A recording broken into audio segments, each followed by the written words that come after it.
Marilyn Monroe. La présence lumineuse de Marilyn Monroe n'a pas seulement défini une époque, mais a également encapsulé une série d'histoires d'amour aussi douces, amères et inoubliables que le grand écran elle-même. Née Norma Jean, elle est entrée sous les projecteurs et dans un tourbillon de relations qui semblait refléter le glamour éphémère du vieux Hollywood. Son premier mariage avec James Dougherty n'était guère une histoire de passion romantique, une union précoce, presque protectrice, forgée pendant sa jeunesse troublée. Pourtant, cela marqua le début d'une vie destinée à la fois à l'adoration et au chagrin. Puis vint l'idylle torride avec l'icône du baseball Joe DiMaggio, une romance qui brûla aussi intensément qu'un succès estival. Leur union, enveloppée d'adoration publique et de scandales chuchotés, avait un caractère presque mythique, captivant les cœurs de millions de personnes, même si le destin et les exigences de la célébrité conspiraient à les séparer. Mais c'est son dernier mariage avec le célèbre dramaturge Arthur Miller qui a introduit un chapitre profond de réinvention et d'intimité intellectuelle. Avec Miller, Marilyn recherchait une connexion au-delà du simple glamour. Leur relation était une danse complexe de vulnérabilité et d'ambition, chargée de ferveur créative et de lutte personnelle. Bien que chaque mariage ait été accompagné de son propre drame et spectacle public, ensemble ils ont tissé une tapisserie d'amour, de perte et de résilience. Témoignage d'une star dont la vie personnelle était aussi énigmatique et durable que son sourire iconique. Debbie Reynolds. Debbie Reynolds a ébloui les spectateurs non seulement par son charme à l'écran, mais aussi par une vie personnelle qui se déroulait comme un scénario captivant et imprévisible. Connue pour son sourire éclatant et son talent indéniable, Reynolds est entrée dans le monde de l'amour avec une passion féroce qui égalait souvent ses performances vibrantes. Son premier mariage, une incursion juvénile dans le domaine de la romance hollywoodienne, était marqué par la promesse de l'éternité, une promesse qui, sous l'éclat implacable des projecteurs, fut bientôt éclipsée par des ambitions personnelles et des chagrins imprévus. Son deuxième mariage a vu Debbie lutter avec le tumulte qui accompagne souvent la vie à Tinseltown, une romance tourbillonnante qui a apporté à la fois une collaboration créative et un examen public. Le mariage, ponctué de moments d'affection intense et de séparation tout aussi dramatiques, a laissé sa marque sur une star qui n'avait pas peur de porter son cœur sur sa manche. Dans son troisième mariage, Reynolds a embrassé un autre chapitre de réinvention, choisissant un partenaire qui complétait son exubérance et partageait sa vision d'une vie vécue pleinement, malgré les défis toujours présents de la célébrité. Chaque chapitre de son histoire maritale était imprégné du faste et de la glamour de l'âge d'or. Une série d'enjeux élevés et d'adieux émouvants qui soulignaient son esprit résilient. À travers tout cela, Debbie est restée un phare d'espoir et de joie, une héroïne hollywoodienne dont les histoires d'amour, aussi tumultueuses qu'elles étaient tendres, continuent d'enchanter la mémoire collective d'une époque révolue. Barbara Stanwyck. Barbara Stanwyck est sortie de l'ombre du Hollywood des débuts avec une force et une indépendance qui ont défini non seulement sa carrière cinématographique, mais aussi son parcours personnel à travers l'amour et le mariage. Renommée pour incarner des héroïnes pragmatiques sur le grand écran, la vie de Stanwyck en dehors de l'écran était un récit tout aussi captivant de passion et de persévérance. Son premier mariage était un chapitre d'engagement juvénile, une union qui, malgré sa brièveté, lui a appris l'art délicat de concilier désir personnel et exigence incessante d'une carrière en plein essor. Son second mariage s'est déroulé à une époque où Hollywood était à la fois un sanctuaire et un champ de bataille. Un temps où chaque apparition publique était disséquée par un média insatiable. Cette relation, marquée par l'intimité et une séparation inévitable, a renforcé sa détermination, lui instillant une volonté inébranlable de forger son propre destin. Doris Day. La vie de Doris Day était une leçon magistrale de résilience, où chaque chapitre de son parcours marital reflétait les hauts et les bas d'une carrière légendaire dans le cinéma et la musique. Son premier mariage marquait le début de son voyage vers l'âge adulte, une union juvénile aussi innocente qu'éphémère. Bien que ce lien initial se soit finalement dissous, il a jeté les bases d'une vie bientôt définie par des triomphes au box-office et des réinventions personnelles. Son deuxième mariage l'a vu plonger plus profondément sous les feux de la rampe, associant son charme à l'écran à une romance hors écran tout aussi captivante. Cette union, bien qu'elle ait attiré l'attention du public et suscité des spéculations, portait également les intimités paisibles de deux vies entrelacées au milieu du paysage en perpétuelle évolution d'Hollywood. Avec son troisième mari, Doris a entamé une phase plus mûre et réfléchie de sa vie personnelle, une relation qui a mêlé son ascension professionnelle avec un profond sentiment d'épanouissement personnel. Cette union, caractérisée par le respect mutuel et des rêves partagés, lui a permis d'explorer de nouveaux horizons artistiques tout en équilibrant les défis de la célébrité avec un semblant de normalité. Son quatrième mariage était peut-être le plus nuancé, offrant un mélange de stabilité et des complications inévitables d'une vie vécue sous les feux des projecteurs. Dans ce dernier chapitre, Doris a démontré que même au milieu des lumières éblouissantes de Hollywood, l'amour pouvait être un sanctuaire, une présence calme et inébranlable qui la soutenait à travers ses sommets créatifs et ses revers personnels. Joan Crawford. Joan Crawford, une icône durable de Hollywood, a vécu une vie où chaque mariage n'était pas seulement un choix personnel, mais une déclaration audacieuse de réinvention. Sa première union a été forgée dans un monde où la jeunesse rencontrait l'ambition.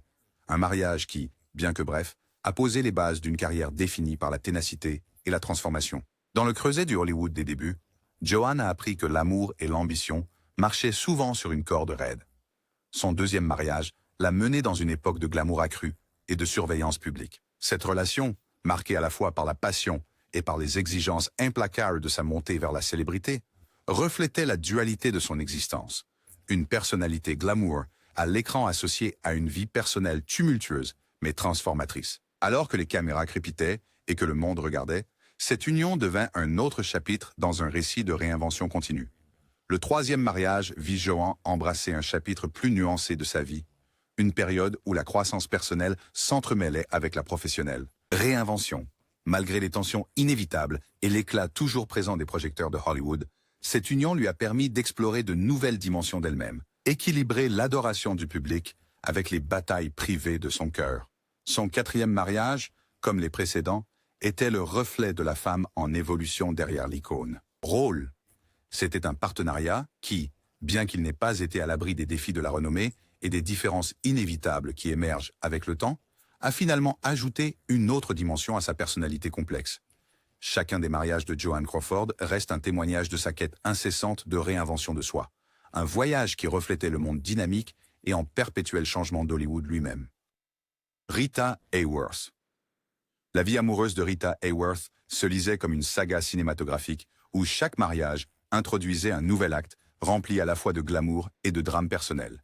Née Margarita Carmen Cancino, elle entra sous les projecteurs à un jeune âge et son premier mariage avec Edward Judson, contracté à seulement 18 ans, a posé les bases d'une vie pleine de rebondissements dramatiques. Cette union juvénile, terminée en 1942, fut une leçon précoce sur le caractère éphémère des premiers amours, marqué par l'innocence et l'impulsivité de la jeunesse. Son deuxième mariage, avec l'énigmatique Orson Welles, portait une aura de passion créative et de tumulte artistique. Leur union, bien que brève et dissoute en 1948, était chargée de l'énergie brute de deux âmes créatives essayant de mêler vie personnelle et ambition cinématographique. L'étincelle entre eux alluma un feu qui, malgré son intensité, était destiné à s'éteindre alors que leur monde les entraînait dans des directions différentes. Le troisième acte de sa saga romantique vint avec son mariage avec le prince Ali Khan en 1949.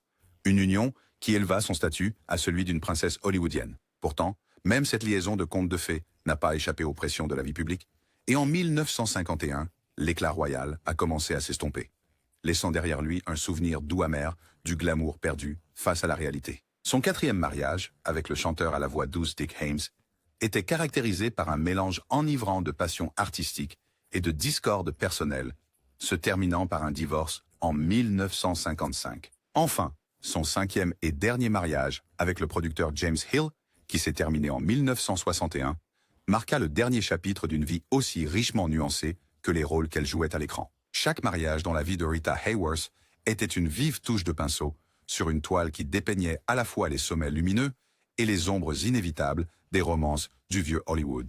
Ginger Rogers. L'histoire matrimoniale de Ginger Rogers était aussi dynamique et variée que sa carrière sur scène et à l'écran. Son premier mariage avec Jack Pepper en 1929 fut une brève parenthèse, une aventure éphémère qui laissait entrevoir la promesse d'un amour encore en gestation. Son deuxième mariage, avec l'acteur Louis, commença en 1934 et dura environ 5 années. Cette relation était marquée par la ferveur de la passion juvénile et les défis d'équilibrer une carrière exigeante avec les désirs d'une vie personnelle en plein essor. La vie, malgré l'intensité de leur connexion, les rigueurs d'Hollywood les ont finalement séparés, laissant derrière elles une traînée de souvenirs doux amers. Le troisième mariage, avec Jack Briggs, commença en 1943. 3 et traversé une période particulièrement turbulente jusqu'à leur séparation en 1949. Ce chapitre était imprégné à la fois de l'excitation d'une romance à l'écran et des dures réalités de la vie hors écran, une union qui portait le poids des attentes du public et des sacrifices personnels. Son quatrième mariage avec l'acteur français Jacques Bressac en 1953 a apporté une touche d'élégance européenne à sa vie. Cependant, les pressions culturelles et professionnelles ont rapidement conduit à un divorce en 1957. Enfin, son cinquième mariage avec le producteur de films William Marshall en 1961 offrit une nouvelle opportunité de réinvention. Malgré les intérêts communs qui les avaient initialement réunis, les tensions liées aux exigences de carrière et aux ambitions personnelles divergentes ont finalement défait le partenariat, se concluant en 1971. Au cours de chacun de ces mariages, Ginger Rogers a navigué dans le labyrinthe de l'amour avec une résilience qui reflétait la grâce et la force qu'elle affichait sur scène, laissant derrière elle un héritage aussi captivant dans sa vie personnelle qu'elle l'était dans ses performances. Joan Collins. Le parcours de Joan Collins à travers le mariage était une tapisserie de passion, de réinvention et d'une quête inébranlable de stabilité au milieu de l'éclat incessant des projecteurs d'Hollywood. Son premier mariage avec Maxwell Reed, qui a commencé alors qu'elle n'avait que 19 ans, était marqué par une exubérance juvénile et une promesse ardente qui a finalement disparu en 1963. Cette première union fut un baptême dans les complexités de l'amour, dans un monde où le glamour et l'ambition se heurtaient souvent. Son second mariage avec le chanteur et acteur Anthony Newley fut une affaire très médiatisée, qui mêlait romance et exigence intense du vedettariat. Ensemble, ils partageaient non seulement une vie publique éclatante, mais aussi les profondes responsabilités de la parentalité, élever 2 enfants dans un monde aussi imprévisible que glamour. Cependant, les pressions incessantes de la carrière et de la vie personnelle conduisirent à leur divorce en 1970, marquant un tournant dans la quête d'équilibre personnel de Collins. Le troisième chapitre de sa saga matrimoniale s'ouvrit avec Ron Cass en 1972. Cette union se caractérisait par un partenariat fort, quoique turbulent, qui dura plus d'une décennie avant de se terminer par un divorce en 1983. Avec chaque relation, Joan a absorbé les leçons d'amour et de perte, affinant progressivement sa compréhension de l'équilibre délicat entre indépendance et intimité. Sa quatrième union fut une brève mais notable liaison avec le chanteur suédois Peter Holm en 1985, un chapitre éphémère qui soulignait sa réinvention continue. Enfin, en 2002, Joan a trouvé une apparence de stabilité qui lui avait échappé les années précédentes avec Percy Gibson. Ce dernier mariage a apporté une tranquillité mature à sa vie, offrant la sécurité et le soutien qui complétaient sa longue carrière riche en histoire. À travers ces 5 unions, Joan Collins n'a pas seulement brillé à l'écran, elle a également façonné un récit personnel, riche des complexités de l'amour, de la perte et de la quête incessante du bonheur durable. Judy Garland.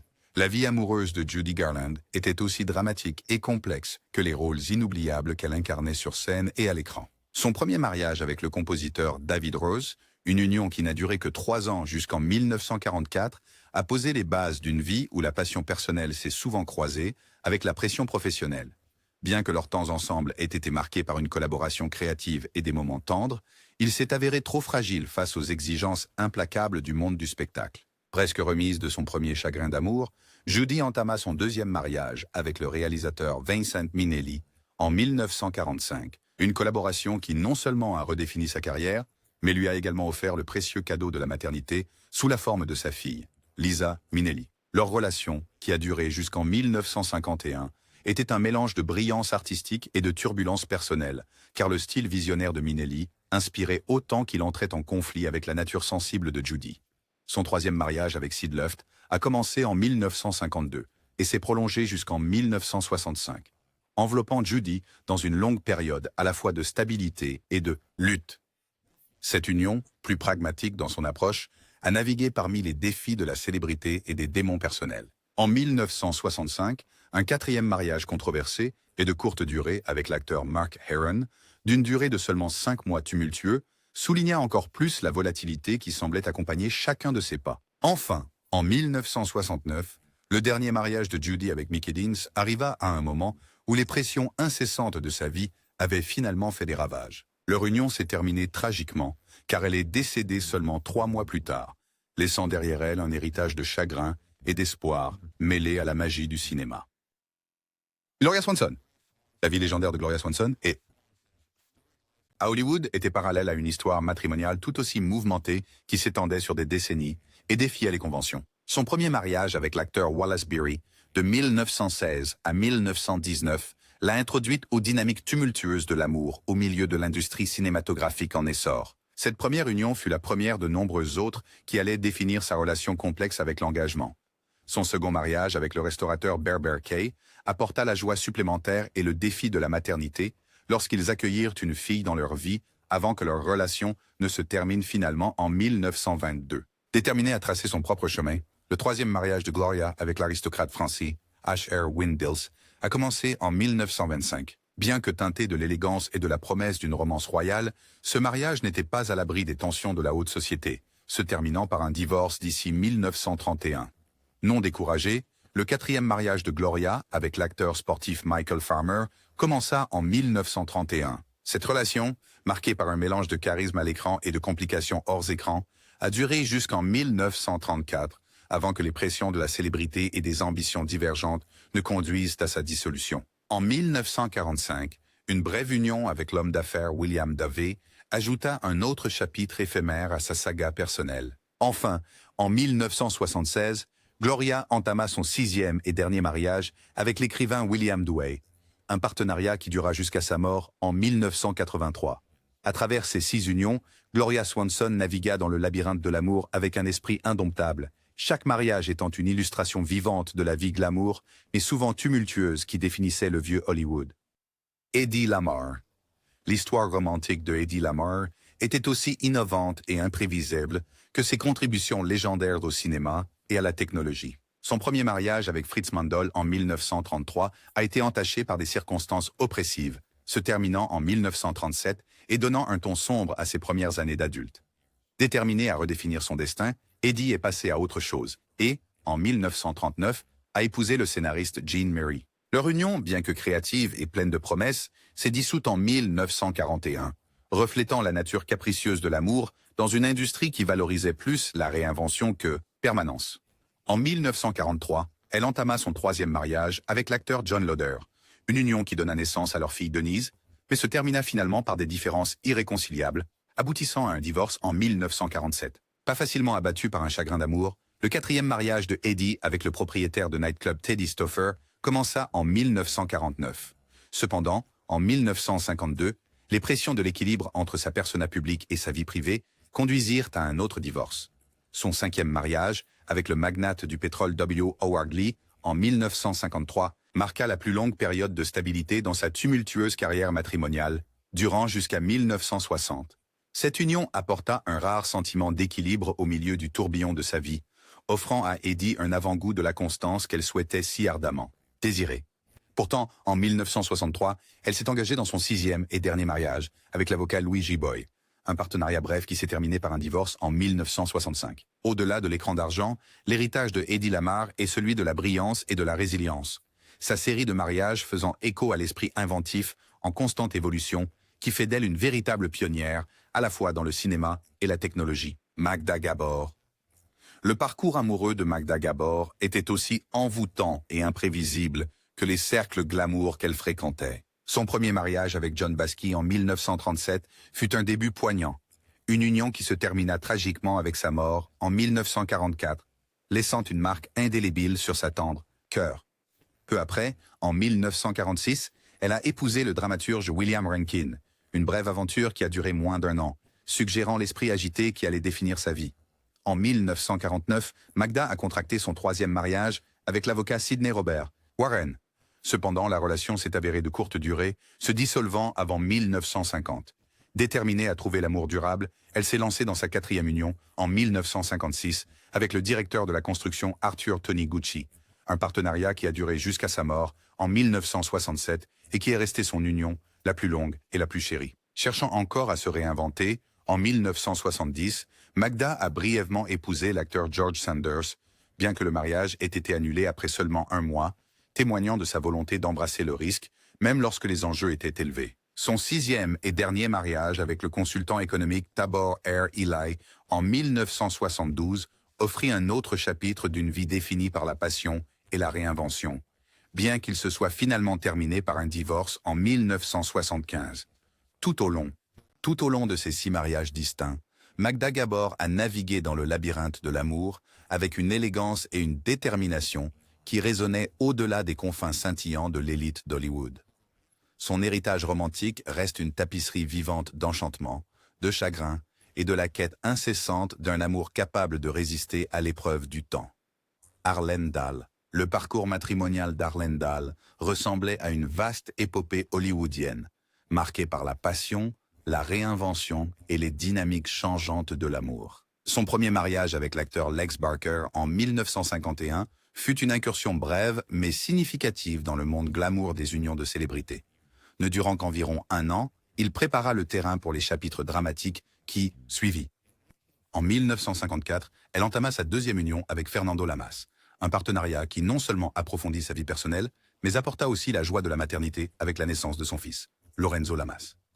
Ce mariage, qui dura jusqu'en 1958, était un mélange d'attrait à l'écran et de défis hors écran qui soulignait la complexité de l'équilibre entre carrière et famille. Son troisième mariage, avec Christian R. Holmes de 1960 à 1964, a encore élargi son univers familial avec l'arrivée de sa fille Christina, offrant un aperçu d'un côté plus tendre et domestique de la star. Pourtant, comme beaucoup de romances hollywoodiennes, la quête de l'épanouissement personnel l'a conduite à un 4e mariage avec Alexis Leong, qui s'est terminé en 1969 alors que les marées du changement balayaient sa vie. Peu de temps après, Arlen trouva de nouveau la compagnie dans son 5e mariage avec le producteur de télévision Ronald W. Shum, une union qui s'étendit de 1969 à 1976 et offrit une période de stabilité au milieu des projecteurs changeants.